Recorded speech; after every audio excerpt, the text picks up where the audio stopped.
আজকে আমরা atomic structure এই কথাটার লিটারাল মিনিংটা বুঝবো। তাহলে একটা অ্যাটমের দুটো রিজিয়ন হয়,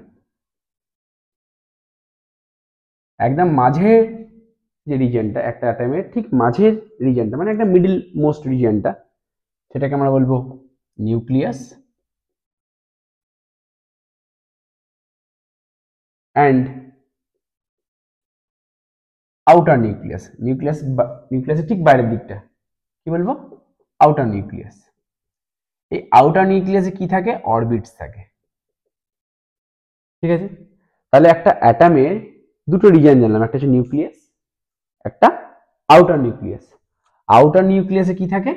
অরবিটস থাকে। অরবিটসকে আমরা আরো অনেকগুলো নামে চিনি, that are shells or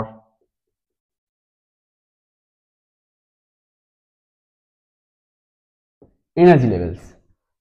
clear? তাহলে আমরা যদি একটা অ্যাটমের রাফ ডায়াগ্রাম ড্র করি, তাহলে কি হবে? ঠিক মাঝখানে থাকবে নিউক্লিয়াস, নিউক্লিয়াসের বাইরে আউটার নিউক্লিয়াসে থাকবে অরবিটস। অরবিটস গুলো হচ্ছে সেই ইমাজিনারি পাথ। অরবিটস হচ্ছে কিছু ইমাজিনারি পাথ যেগুলো আমি সার্কুলার বানাচ্ছি। এই সার্কুলার বানানোর পেছনেও কিছু কারণ আছে। কারণ মাঝখানে থাকছে নিউক্লিয়াস, বাইরে যে ইমাজিনারি পাথগুলো সেগুলো সার্কুলার পাথ হয়। এই সার্কুলার পাথগুলোকে আমরা কি বলবো? অরবিটস। তাহলে মাঝখানটাকে আমরা কি বলবো? নিউক্লিয়াস, অ্যান্ড বাইরের সার্কুলার পাথগুলোকে কি বলবো? অরবিটস। ক্লিয়ার?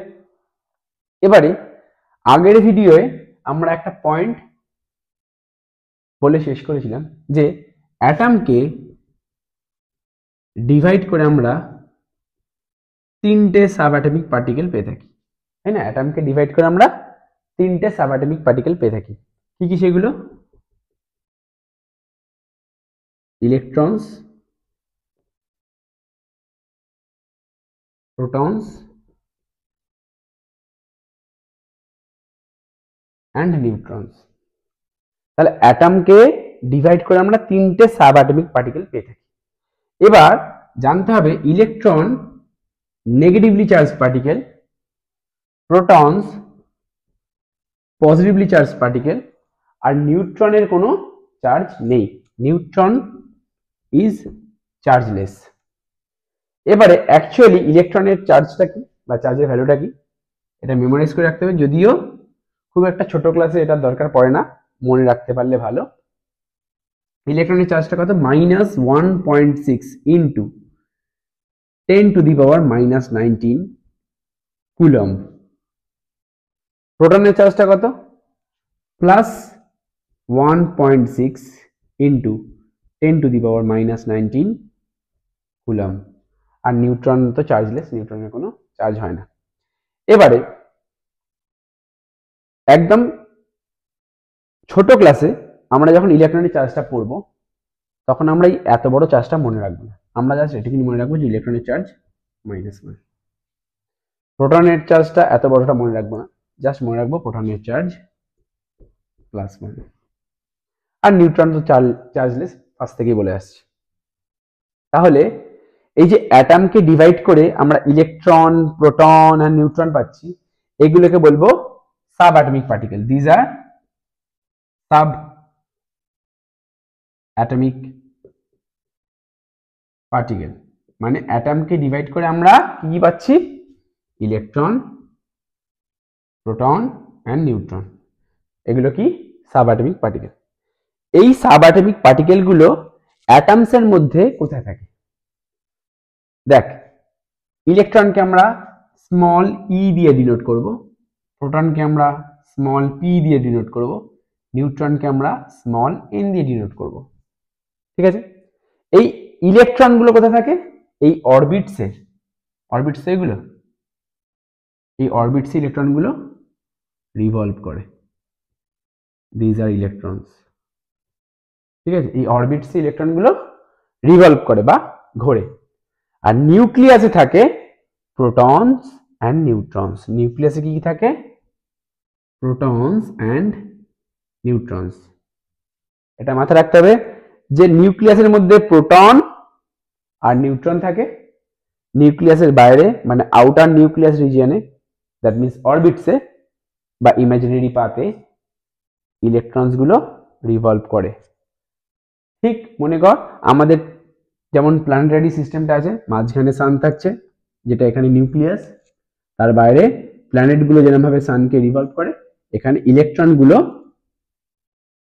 নিউক্লিয়াসটাকে রিভলভ করছে। ক্লিয়ার এটুকুনি?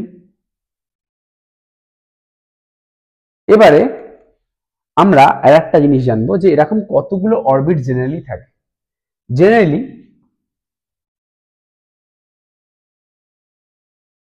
there are 7 orbits. Generally there are 7 orbits. ঠিক আছে, এই অরবিটস এর নাম্বারগুলোকে আমরা n দিয়ে ডিনোট করব। হতে পারে first orbit, second, third, fourth, fifth, sixth, seventh. তাহলে অরবিটস এর নাম্বারগুলোকে আমরা স্মল n দিয়ে ডিনোট করব। ফার্স্ট যে অরবিটটা সেটা আমরা ইংলিশের অ্যালফাবেট দিয়ে ডিনোট করব, দ্যাট ইজ কে। সেকেন্ড যে অরবিটটা সেটা ইংলিশের আর একটা অ্যালফাবেট দিয়ে ডিনোট করব, দ্যাট ইজ এল। থার্ড যে অরবিটটা সেটা এম, এরকম ভাবেই M N O P Q.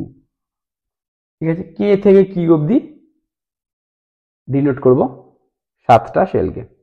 আচ্ছা, আমরা এরম ভাবে কখনোই বলতে পারবো না যে একটা অ্যাটমের সবসময় 7টাই সেল থাকে।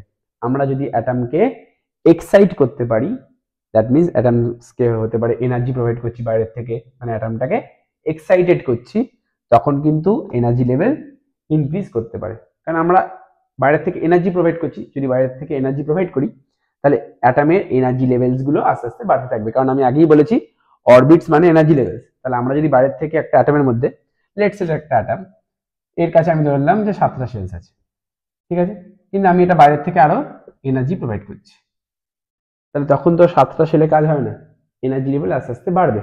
তাই আস্তে আস্তে হতে পারে 8টা সেল আসবে বা 9টা সেল আসবে। তাই সেলটা যে 7টাই হবে সবসময় তা না, সেজন্য আমি একটা কথা লিখেছি জেনারেলি।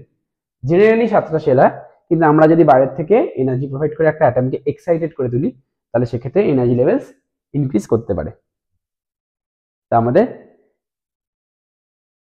আশা করা যায় যে একটা অ্যাটমের যে ওভারঅল স্ট্রাকচার, তার মধ্যে কোথায় কি থাকে সেইটার কনসেপ্টটা ক্লিয়ার হয়েছে।